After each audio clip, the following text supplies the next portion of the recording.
This place is a Tillamook County landmark. The history absolutely envelops you, and you can't help but be moved by it.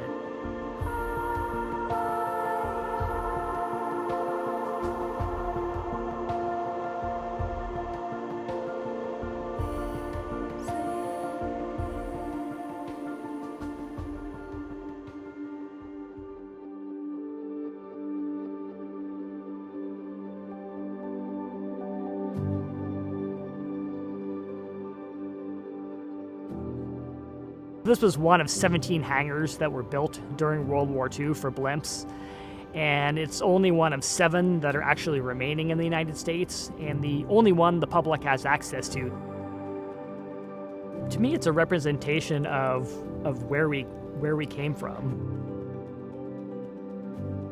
The hangar is absolutely enormous. It's 1,072 feet long, 296 feet wide, and then 192 feet up to the crown.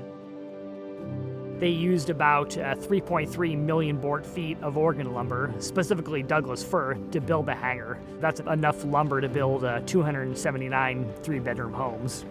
They chose Tillamook because they wanted to be in a coastal area since they were doing anti-submarine patrol, and it was the northernmost site at the time where freezing and icing conditions really weren't a major hazard.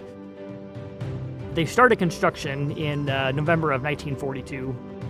It took them 9 months to build this hangar.